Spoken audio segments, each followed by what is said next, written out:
Lauren gripped the ER counter so hard her knuckles turned white. The room tilted under the fluorescent lights, and for a second she thought she might black out right there in front of everyone. "Doctor, her pupils don't look equal," a nurse said carefully.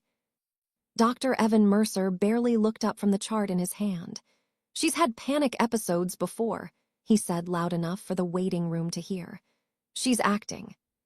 A few people nearby glanced over. One woman pulled her child closer.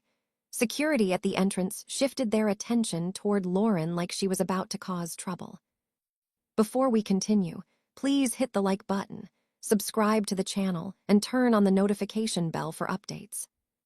Lauren swallowed hard. "I can't feel my fingers," she whispered. "And my eye, there's pressure behind my eye, something's wrong." Dr. Mercer sighed and closed the file. "You came in saying you're dizzy and anxious.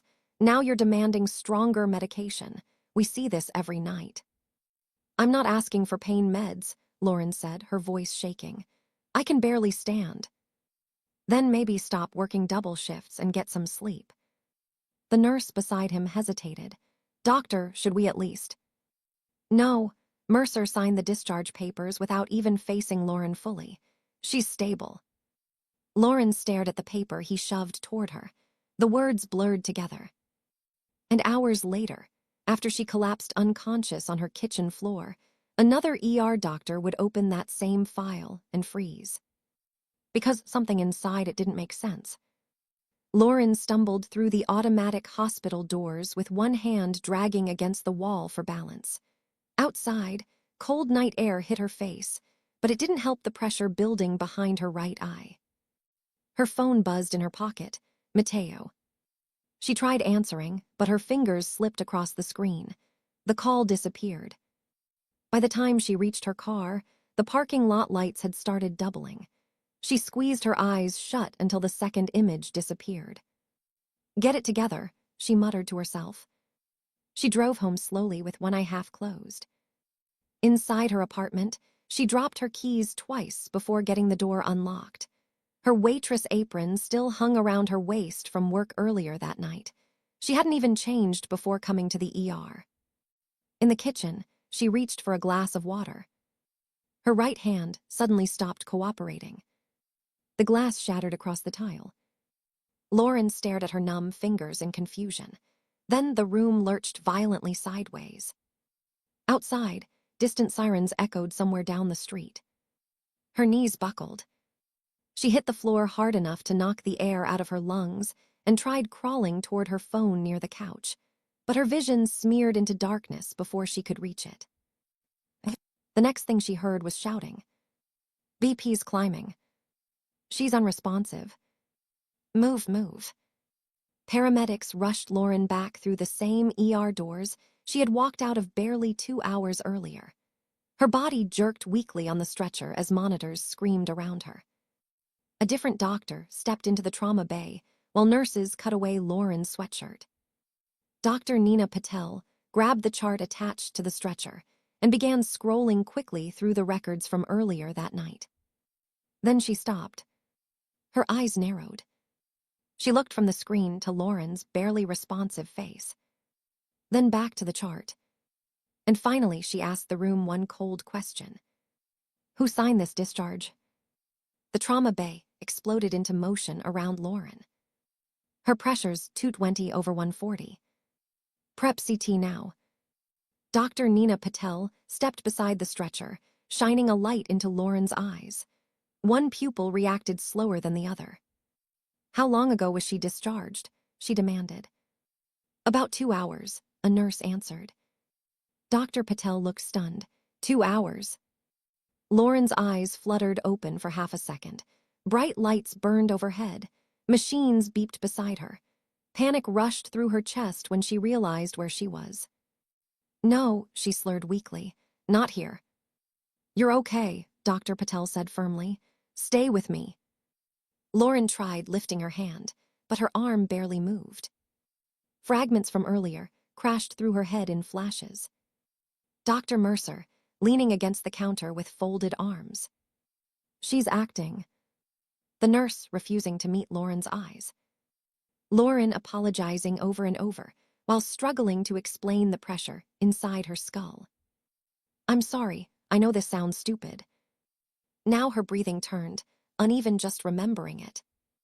As nurses rushed her toward imaging, Dr. Patel kept scanning the original chart. Her expression darkened with every line. "No CT ordered," she muttered. "No neuro consult." A nurse walking beside her lowered her voice carefully. She waited almost 4 hours before he even examined her. Dr. Patel looked up sharply, and nobody escalated this. The nurse hesitated too long to answer. Minutes later, the doors burst open again as Mateo sprinted into the ER, still wearing his mechanic's uniform from work. "Lauren," he shouted. He reached her stretcher just as they paused outside imaging. "Oh my God." Lauren turned her head weakly toward him. "Mateo." His face twisted with guilt. "I missed your calls. I should have answered." She tried speaking again, but her words came out slurred and uneven. Mateo looked up at Dr. Patel in panic. "What happened to her?" Dr. Patel didn't answer immediately. Instead, she stared down at the chart again. Then she pointed at the screen. "These notes say she denied blurred vision and weakness," she said slowly. "But that's clearly not true." The nurse beside her went pale. Dr. Patel looked back at Mateo. "This chart doesn't match what your sister is presenting with now." Lauren's stretcher flew down the hallway as nurses shouted for clearance ahead. "Move CT priority." Mateo struggled to keep up beside them. Nobody checked her head the first time. Nobody. People in the waiting room began turning toward the commotion. A woman near the vending machines frowned in recognition. "That's the girl from earlier," she whispered to her husband. "The doctor threw her out." Another patient nodded slowly. "Yeah, she could barely walk." The murmuring spread through the hallway fast. Mateo slammed his palms onto the nurse's station counter. "Who discharged my sister?" Several staff members looked away uncomfortably. Then Dr. Evan Mercer stepped out from a side corridor, irritation already written across his face. "What's going on out here?" Mateo spun toward him instantly. "You sent her home." Mercer glanced toward Lauren's stretcher as it disappeared toward imaging. His expression tightened for only a second before flattening again. "If her condition changed after discharge, that's unfortunate," he said evenly. "But I followed protocol." Dr. Patel walked directly toward him. "Protocol?" she asked. She reported blurred vision, numbness, and motor weakness. Mercer crossed his arms. According to the chart, she denied severe neurological symptoms. Then why wasn't neurology consulted? Silence hit the hallway. Nearby nurses froze in place, pretending to organize paperwork. Dr. Patel turned her tablet around sharply. "And why were discharge papers finalized before you entered the room?" Mercer's jaw tightened. "That's automated clerical timing." One nurse standing behind the station suddenly looked down at the floor. Mateo pointed at Mercer. "You didn't even listen to her." "Sir, calm down," security warned, approaching fast. "My sister begged this guy for help."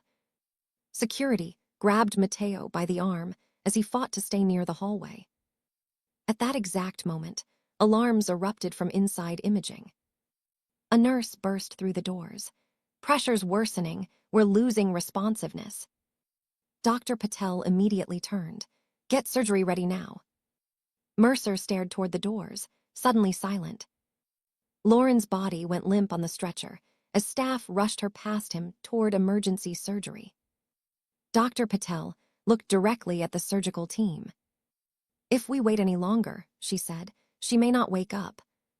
The surgery doors slammed shut at 2:14 in the morning. Mateo sat alone beneath harsh fluorescent lights with both hands locked behind his head, staring at the red OPERATING sign above the hallway. Every few minutes someone rushed past him with charts or supplies. Nobody stopped long enough to say anything useful. Inside the ICU workroom, Dr. Nina Patel reopened Lauren's file again. The deeper she looked, the worse it became. A nurse quietly entered behind her. Administration wants updates. They're getting one, Dr. Patel said without looking up. She clicked through the electronic history logs. Then froze. Wait. Every modification in the system carried a timestamp. Lauren had officially left the hospital at 9:42 p.m. But several edits to her chart had been made at 10:18. Dr. Patel leaned closer to the screen. Original symptoms documented by triage, blurred vision, arm weakness, imbalance, had been removed from the final version. In their place was a new note. Patient declined further testing. Presentation consistent with anxiety-related episode. Dr. Patel's expression hardened instantly.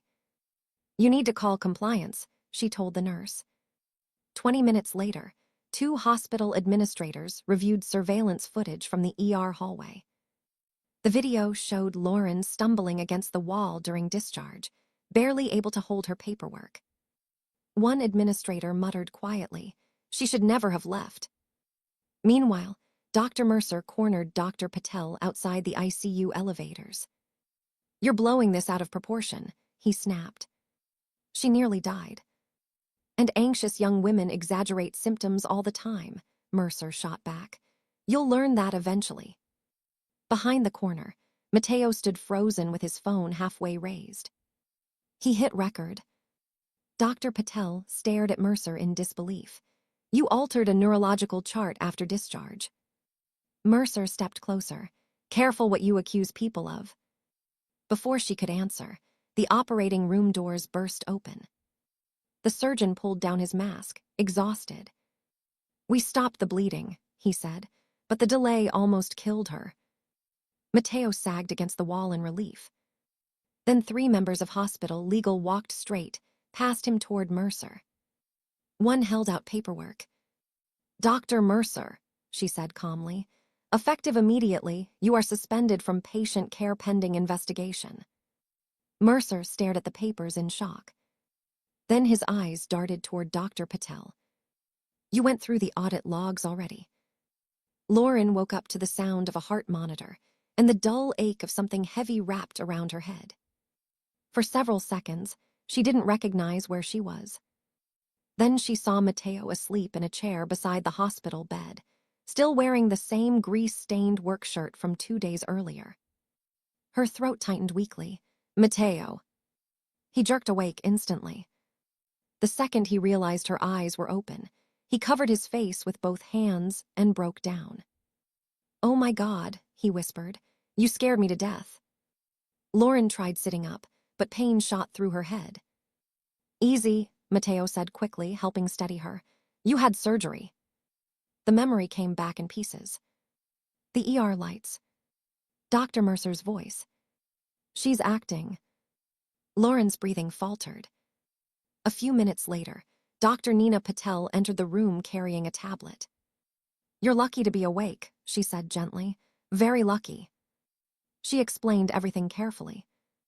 Lauren had an undiagnosed arteriovenous malformation, a dangerous tangle of blood vessels in her brain. One had begun leaking slowly that night. The pressure behind her eye, numbness, blurred vision, loss of coordination, all neurological warning signs. If imaging had been done during your first ER visit, Dr. Patel said, this likely could have been treated before it became life-threatening. Lauren stared down at her hands silently. I kept apologizing to him, she said quietly. I thought maybe I sounded dramatic. Mateo looked away angrily. Dr. Patel hesitated before continuing. There's something else you deserve to know. She explained that Dr. Mercer had changed Lauren's records after discharge. Audit logs proved symptoms had been deleted from the chart nearly 40 minutes after Lauren left the hospital. Several nurses had already given statements saying they questioned his decision that night. One nurse reportedly cried during her interview after admitting she almost pushed harder for Lauren to stay. Lauren closed her eyes slowly. For the first time, the full weight of how close she came to dying actually hit her. Over the next several weeks, the investigation spread far beyond one mistake. Hospital administrators reported Mercer to the state medical board for negligence and falsifying patient documentation. Mateo's recording of Mercer dismissing anxious young women became part of the inquiry. Then other complaints started surfacing. Former patients described similar experiences: being ignored, being dismissed, being labeled emotional before serious conditions were discovered later. Local news stations picked up the story after details from the investigation leaked online. One station aired hallway security audio where Mercer could be heard saying, "She's acting." The backlash hit fast. The hospital faced lawsuits and public scrutiny over how young women, especially minority patients, were treated in emergency care. Mercer lost his hospital privileges first. Months later, the medical board officially revoked his license. Lauren watched the hearing remotely from home while still recovering through physical therapy. Her balance issues improved slowly, though bright lights still triggered headaches sometimes. But she went back to college, back to work, and eventually, she began speaking publicly about medical dismissal and why patients shouldn't be afraid to advocate for themselves. Dr. Patel checked in often during recovery. Little by little, hospitals stopped feeling like places Lauren needed to fear. One afternoon, nearly a year later, a certified envelope arrived at Lauren's apartment. Inside was the board's final ruling against Dr. Mercer. She read it quietly at her kitchen table. Then she reached into a drawer and pulled out the original discharge form from the night he sent her home. The paper was still wrinkled from where her shaking hands had held it. Lauren placed the ruling beside it for a long moment before folding both pages carefully together. The doctor who said she was faking it would never treat another patient again.